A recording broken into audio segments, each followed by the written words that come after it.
अवधूत चिंतन श्री गुरुदेव दत्त श्री स्वामी समर्थ. तुम्हा सर्वांचं माझ्या चॅनलमध्ये खूप खूप स्वागत करते आणि आजच्या नवीन व्हिडिओला सुरुवात करते. उद्या आहे 5 नोव्हेंबर आणि विनायक चतुर्थी आहे आणि ही अंगारक योगावरती आलेला आहे. त्यामुळे बघा हा शुभ योग आपल्या जुळून आलेला आहे. वर्ष संपत आलेला आहे आणि वर्षाच्या शेवटी हा अंगारक योग जुळून आलेला आहे. त्यामुळे या अंगारक योगावरती आणि वर्षाच्या शेवटी आपल्या आयुष्यातील सगळे विघ्न दूर होण्यासाठी, बाप्पांची कृपा लाभण्यासाठी आपल्याला उद्याच्या दिवशी काही सेवा, काही उपाय आपल्याला उद्याच्या दिवशी करायचे आहे. त्याविषयीचा संपूर्ण व्हिडिओ तुम्हाला पाहायचा असेल तर व्हिडिओ शेवटपर्यंत पहा. चला तर मग व्हिडिओला सुरुवात करूया. मराठी वर्षात बघा विशेष महात्म्य असलेला चातुर्मासाचा काळ सध्या चालू होता आणि बघा अगदी काही दिवसांनी चातुर्मासाची सांगता देखील होणार आहे. दिवाळीनंतर प्रबोधिनी, देव उठणी, कार्तिकी एकादशीला चातुर्मासाची सांगता होत असते. कार्तिक शुद्ध चतुर्थीला विनायक चतुर्थी साजरी होत असते. नोव्हेंबर महिन्यातील या विनायक चतुर्थीचे विशेष महत्त्व म्हणजे या दिवशी अंगारक योग जुळून आलेला आहे. अंगारक योग म्हणजे काय तर बघा या संबंधी छोटीशी कथा आहे, तर ती आधी थोडक्यात जाणून घेऊया. त्यानंतर मग व्हिडिओ पाहूया, ती स्वतः बघूया. बघा आणि त्यानंतर मी तुम्हाला उद्याच्या दिवशी काय सेवा, काय उपाय करायचे हे मी तुम्हाला सांगेल. अंगारक म्हणजे मंगळ ग्रह, जो निखाऱ्यासारखा लाल भडक दिसतो. त्याने भारद्वाज ऋषींकडून गणेश मंत्र घेतला आणि गणरायांची उपासना केली. त्यांच्या उपासनेवरती प्रसन्न होऊन बाप्पांनी त्यांना आशीर्वाद दिला की माझ्या जन्माची तिथी चतुर्थी होती, म्हणून मंगळवारी येणारी चतुर्थी तुझ्या नावाने अर्थात अंगारकी चतुर्थी म्हणून ओळखली जाईल. अमंगळ समजल्या जाणाऱ्या मंगळ ग्रहाला ज्या वरद विकायाने पावन केले, त्या विनायकाने आपलाही उद्धार करावा असं जर आपल्याला वाटत असेल तर या दिवशी काही सेवा, काही उपाय करणं खूप आवश्यक आहे. चला तर मग जाणून घेऊया आपल्याला उद्या काय काय करायचं आहे ते. तर बघा सर्वात प्रथम बघा तुम्हाला उद्या आपल्याला ब्रह्ममुहूर्ता उठायचं आहे. शक्य झालं तर ब्रह्ममुहूर्तावरती उठा आणि जर नाही शक्य झालं तर कमीत कमी सूर्योदयापूर्वी उठून आंघोळ करून घ्यायची आहे. आता बघा आंघोळ करून झाल्यानंतर आपल्याला काय करायचं आहे, सूर्याला अर्घ्य द्यायचं. सूर्याला अर्घ्य देत असताना त्या पाणी घ्यायचं, त्यामध्ये हळद कुंकू टाकायचं, लाल रंगाचं फूल टाकायचं, अक्षता टाकायचं. अशा पद्धतीने आपलं सगळ्यात पहिलं महत्त्वाचं काम म्हणजे सूर्याला अर्घ्य देणं आहे. त्यानंतर बघा आपल्या संपूर्ण घरामध्ये आपल्याला नेहमीप्रमाणे गोमूत्र आणि थोडंसं जाड मीठ जे आहे ते पाण्यामध्ये किंवा हळद घालून घरामध्ये शिंपडून घ्यायचं आहे, जेणेकरून आपल्या घरामधील नकारात्मकता दूर होण्यास मदत होईल. त्यानंतर बघा आपल्याला आपल्या मुख्य दरवाजावरती आहे, मुख्य दरवाजा जो आहे तो स्वच्छ पुसून घ्यायचा आहे. त्यानंतर उंबरत्यावरती हळदीचे लेपन करायचे आहे. मुख्य दरवाजावरती बघा हळदी कुंकवाने शुभ लाभ लिहायचा आहे आणि स्वस्तिक काढायचं आहे. हे करून झाल्यानंतर आपल्याला मुख्य दरवाजावरती हळदी कुंकवाचे 2 ठिपके द्यायचे आहेत. एक लाल आणि एक पिवळा असे हळदी कुंकवाचे 2 ठिपके द्यायचे आहेत. हे ठिपके कशासाठी तर रिद्धी सिद्धीच्या नावासाठी हे 2 ठिपके आपल्याला द्यायचे आहेत. हे करून झाल्यानंतर जेव्हा आपण रिद्धी सिद्धीचे बघा स्मरण करत असतो, तेव्हाच खऱ्या अर्थाने गणपती बाप्पा आपल्या घरामध्ये आगमन करत असतात आणि आपल्या घरामध्ये कायम वास्तव्य करत असतात असे म्हटले जाते. म्हणून हे महत्त्वाचे काम आपल्याला करायचे आहे. त्यानंतर मुख्य दरवाज्यावरती तुपाचा किंवा तेलाचा दिवा तुम्हाला प्रज्वलित करायचा आहे. त्यानंतर आपल्या देवघराजवळ यायचं आहे. बघा आपल्या प्रत्येकाच्या देवघरामध्ये गणपती बाप्पांची मूर्ती असतेच. या व्यतिरिक्त आपल्या मुख्य दरवाज्यावरती देखील गणपती बाप्पांचा फोटो बऱ्याच ठिकाणी लावलेला असतो. आपल्या घरातील येणारे जे काही विघ्न आहेत ते टळण्यासाठी मुख्य दरवाज्यावरती बाहेरून गणपतीचा फोटो हे असणं गरजेचं आहे. त्यामुळे तुमच्याकडे बघा अजूनही जर फोटो नसेल तर तो तुम्ही उद्याच्या दिवशी लावू शकता. आता गणपती बाप्पांची जी मूर्ती आपल्याकडे आहे त्या मूर्तीवरती आपल्याला पंचामृताने, साध्या पाण्याने किंवा दुधाने जरी अभिषेक घातला तरी देखील चालणार आहे. पण गणपती अथर्वशीर्ष म्हणून आपल्याला अभिषेक घालायचा आहे. बघा ही झाली आता सेवा. पण बघा तुमच्या घरामध्ये जर लहान मुलं खूप हट्टीपणा करत असतील, चिडचिडेपणा करत असतील किंवा मग एखादी व्यक्ती सतत आजारी पडत असेल किंवा मग तुम्ही एखादं काम करताय त्या कामामध्ये तुम्हाला सततचे विघ्न निर्माण होत असतील, तर सतत तुम्हाला नकारात्मकता जाणवत असेल तरी देखील बघा आपल्याला गणपती बाप्पांच्या मूर्तीवरती 11 वेळेस किंवा 21 वेळेस अथर्वशीर्ष म्हणून अभिषेक जे आहे तर ते घालायचं आहे. अथर्वशीर्ष म्हणून झाल्यानंतर हे जे तीर्थ राहणार आहे ते जे आहे ते जे कोणी आजारी व्यक्ती आहे किंवा आपल्या घरातील लहान मुलं आहेत त्यांना द्यायचं किंवा मग आपल्या घरातील प्रत्येक व्यक्तीने जरी हे तीर्थ प्यायलं तरी सुद्धा तुम्हाला त्याचे सकारात्मक फायदे दिसून येतील. पण बघा फक्त हे एकाच चतुर्थीला घडून येणार नाही, हे तुम्हाला प्रत्येक चतुर्थीच्या वेळेस करायचं आहे. यामध्ये तुम्ही जर सातत्य ठेवलं तर तुम्हाला निश्चितच 6 महिन्यामध्ये याचा सकारात्मक बदल जो आहे तर तो झालेला दिसून येईल. त्यानंतर बघा अभिषेक घालून झाल्यानंतर गणपती बाप्पांना त्यांच्या जागेवरती आपल्याला स्थापन करायचं आहे आणि गणपती बाप्पांच्या कपाळी आपल्याला एक हळदीचा ठिपका लावायचा आहे. जी विवाह इच्छुक आहे त्यांनी देखील बघा गणपती बाप्पांना टिळा लावून झाल्यानंतर तोच टिळा जर तुम्ही तुमच्या कपाळाला जर लावलात तर तुम्हाला नक्कीच त्याचा फायदा होईल.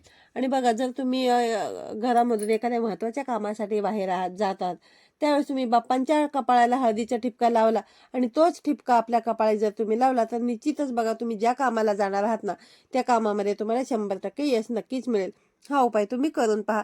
बघा, उद्या मंगळवार आहे, गणपती बाप्पाचा आराधना करायचीच आहे. मंगळवार म्हटलं तर मारुती रायांना देखील समर्पित आहे. बऱ्याच जणांना असं वाटतं की मंगळवार हा गणपती बाप्पांना समर्पित आहे, पण गणपती बाप्पांचा खरा वार हा बुधवार असतो. मंगळवार हा हनुमानाचा वार असतो. त्यामुळे बघा, उद्याच्या दिवशी आपल्याला आहे ना, आपला मंगळ ग्रह मजबूत होण्यासाठी हनुमानाच्या मंदिरामध्ये जाऊन लाल रंगाचं एखादं वस्तूचं दान जे आहे तर ते करायचं आहे. किंवा मग तुम्ही बघा, आपण त्या ठिकाणी चण्याची डाळ किंवा गूळ देखील ठेवू शकतो. या व्यतिरिक्त बुंदीचे लाडू देखील आपण प्रसाद म्हणून घेऊन जाऊन त्या ठिकाणी ठेवलं तरी देखील चालेल. हे असं केल्याने आपला जो मंगळ ग्रह आहे ना तर तो मजबूत होण्यासाठी आपल्याला मदत मिळते. त्यानंतर लाल गाईला तुम्हाला उद्या गूळ आणि डाळ जी आहे तर ती चणा डाळ जी आहे ना तर ती खाऊ घालायची आहे. बघा, तुमच्या आजूबाजूला कुठे गोशाळा असेल तर बघा, तुम्ही त्या ठिकाणी जाऊन गाईला अशा प्रकारे गूळ आणि चण्याची डाळ जर खाऊ घालायली तर तुमचा जो मंगळ ग्रह आहे तर तो मजबूत होईल. तुमच्या कामात येणारे अडथळे दूर होणार आहेत. त्यानंतर बघा, गणेश चालिसाचं देखील तुम्हाला पठण करायचं आहे. दिवसभरामध्ये जेव्हा तुम्हाला शक्य होणार आहे तेव्हा गणेश चालिसेचं पठण करायचं आहे. त्यासोबतच तुमचं स्वतःचं घर व्हावं असं तुम्हाला वाटत असेल तर गणेश पंचरत्न स्तोत्र जे आहे तर ते म्हणायचं आहे. घरासाठी विश्वकर्मा चालिसेची देखील सेवा आहे. तर बघा, त्या सेवेसंबंधीचा व्हिडिओ आपण आहे ना, एक वेगळा व्हिडिओ आपल्या चॅनलवरती येईल. पण तुम्ही उद्यापासून जर आहे ना गणेश पंचरत्न स्तोत्र दररोज वाचायला सुरुवात केली तर त्याने देखील तुमच्या घराचं जे स्वप्न आहे ना ते तर लवकरात लवकर पूर्ण होण्यास तुम्हाला मदत मिळेल. त्यानंतर मग गणपती बाप्पांना मोदक अतिशय प्रिय आहेत, आपल्या सर्वांनाच माहीत आहे. तसेच लाडू देखील प्रिय आहेत.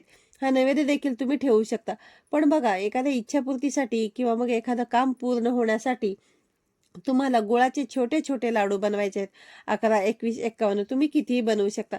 अशा प्रकारे गुळाच्या लाडवाचा जो नैवेद्य आहे तो तुम्हाला गणपती बाप्पाला दाखवायचा आहे. तो तुम्ही घरीही दाखवू शकता किंवा मग कुठल्या मंदिरामध्ये जाऊन केला तरी देखील चालेल. पण हा उपाय तुम्ही आवर्जून करा. पण बघा, सलग तुम्ही ना संकष्टी चतुर्थी 4 ते 5 किंवा 6 किंवा बघा जसं तुम्हाला जमेल तसं जर तुम्ही चतुर्थीला केलात तर नक्कीच तुम्हाला त्याचे फायदे जे आहेत ना तर ते दिसून येतील. त्यानंतर बघा, गणपती बाप्पांना आपण दुर्वा अर्पण करत असतो. पण खास एखाद्या इच्छेसाठी जर तुम्ही दुर्वाचा हा छोटासा उपाय केला तर त्याने देखील तुम्हाला लवकरात लवकर फरक मिळेल. त्यासाठी काय करायचं आहे, गणपती बाप्पांना 11 दुर्वाची जुडी जी आहे ना तर ती समर्पित करायची. तर कशी? तर बघा, 11 दुर्वा तुम्हाला घ्यायच्या आणि त्याची एक जुडी बनवायची. अशा प्रकारे बघा, आपल्याला 11 दुर्वांची एक जुडी अशा 11 दुर्वा घ्यायच्या आणि गणपती बाप्पांना अर्पण करायच्या. त्या बघा, तुम्ही मंदिरात जाऊन देखील अर्पण करू शकता. शक्यतो बघा, मंदिरात जाण्याचा तुम्ही प्रयत्न करा. पण बघा, घराच्या जवळ कुठे जर मंदिर नसेल तर मग तुम्ही मंदिरामध्ये जरी हा उपाय केला तरी देखील चालेल. 11 ऐवजी तुम्ही 21 ही घेऊ शकता. पण मग 21 जर तुम्हाला दुर्वांची जुडी अर्पण करायची असेल तर एका जुडीमध्ये तुम्हाला 21 दुर्वाच घ्यावे लागतील, हे लक्षात ठेवा. त्यानंतर बघा, उद्याच्या दिवशी इच्छापूर्तीसाठी तुम्ही गणपती बाप्पांसाठी अजून एक बघा नवस देखील करू शकता. नवस करण्यासाठी गणपती बाप्पांच्या मंदिरामध्ये जाताना एक लाल जास्वंदाचं फूल किंवा लाल गुलाबाचं फूल घेऊ शकता. एक लाल रंगाचं फळ, गूळ, खोबऱ्याची वाटी, एक नारळ अशा प्रकारे आपण या वस्तू घेऊन जायच्या आहेत. त्यासोबतच 11 दुर्वा घेऊन जायचे आहेत आणि गणपती बाप्पांसमोर ह्या सर्व वस्तू ठेवून हात जोडून आपल्याला नवस करायचा आहे. हे गणपती बाप्पा, आजपासून दररोज मी तुमच्या एका मंत्राचा जप करणार. तो मंत्र बघ, मंगलमूर्ते विघ्नहरा दुरितनाशने कृपा करा. की या मंत्राचा मी या मंत्राचा आहे ना एक माळ किंवा मग 121 वेळा हा मंत्र जो आहे ना तर मी म्हणणार आहे. तर अशी माझी इच्छा तुम्ही पूर्ण करा. तर अशा पद्धतीने तुम्ही जर हा नवस केलात ना तर तुमची 100% इच्छा पूर्ती झाल्याशिवाय राहणार नाही. फक्त करत असताना तो मनोभावे आणि विश्वासाने करा. 100% तुमची इच्छापूर्ती होईलच. तर अशा प्रकारे हा छोटासा उपाय देखील तुम्ही करू शकता. ज्यांचा विवाह जमत नाही त्यांच्यासाठी सुद्धा हळकुंडाचा एक उपाय आहे. तर त्यांनी काय करायचं आहे, 2 हळकुंड घ्यायचे आहेत. गणपती बाप्पांच्या मंदिरात घेऊन जायचं आहे. गणपती बाप्पांच्या चरणाजवळ ते हळकुंड ठेवायचे आहे. पण बघा, चतुर्थी असल्यामुळे मंदिरामध्ये गर्दी असू शकते. जर तुम्हाला बघा त्या ठिकाणी नाही ठेवता आलं तर तुम्ही ज्या ठिकाणी बसाल ना त्या ठिकाणी समोर ते हळकुंड ठेवायचे आणि बघा गणपती बाप्पांना मनोभावे प्रार्थना करायची. विवाह जमण्यासाठी प्रार्थना केल्यानंतर ते हळकुंड आपल्या घरी घेऊन यायचे. ते एका पिवळ्या कपड्यामध्ये गुंडाळायचे आणि ते बघा ज्या मुलाचं किंवा ज्या मुलीचं लग्न करायचं आहे त्यांच्या कपाटामध्ये ते ठेवून द्यायचे. आणि बघा जोपर्यंत विवाह जो होत नाही तोपर्यंत ते आपल्या जवळ बाळगायचे. एकदा की विवाह झाला की मग ते पाण्यामध्ये प्रवाहित करू शकता. पण फक्त बघा तुम्ही लग्न जमल्यानंतर ते प्रवाहित करू नका. बघा लग्न झाल्यानंतरच तुम्हाला ते पाण्यामध्ये प्रवाहित करायचे. अशा प्रकारे तुम्ही जर हा उपाय केला तर लवकरात लवकर तुमचा विवाह जुळण्यासाठी मदत होईल. विघ्न दूर होण्यासाठी संध्याकाळच्या वेळेस तुम्हाला एक छोटासा उपाय देखील करायचा आहे. एक खोबऱ्याची वाटी घ्यायची आहे. त्याच्यामध्ये 4 ते 5 कापराच्या वड्या टाकायच्या आहेत आणि ते गणपती बाप्पांच्या समोर प्रज्वलित करायचे आहेत. प्रज्वलित करत असताना ओम गम गणपते नमः किंवा मग ओम विघ्नेश्वराय नमः असं तुम्हाला म्हणायचं आहे. आणि हे जे आहे ना तर ते जाळायचं आहे आणि जाळून झाल्यानंतर ते जे आहे ना तर ते तुम्हाला निर्माल्यामध्ये टाकून द्यायचं आहे. तुम्हाला खायचं नाही हे लक्षात ठेवा. आणि विघ्न दूर होण्यासाठी तुम्ही जर हा उपाय केला तर नक्कीच तुम्हाला याना लाभ होईल. तर आजच्या व्हिडिओमध्ये सांगितलेली माहिती तुम्हाला आवडली असेल तर व्हिडिओला लाईक करा, शेअर करा. पुन्हा भेटूया अशाच एका नवीन आणि माहितीपूर्ण व्हिडिओमध्ये. तोपर्यंत सर्वांना श्री स्वामी समर्थ.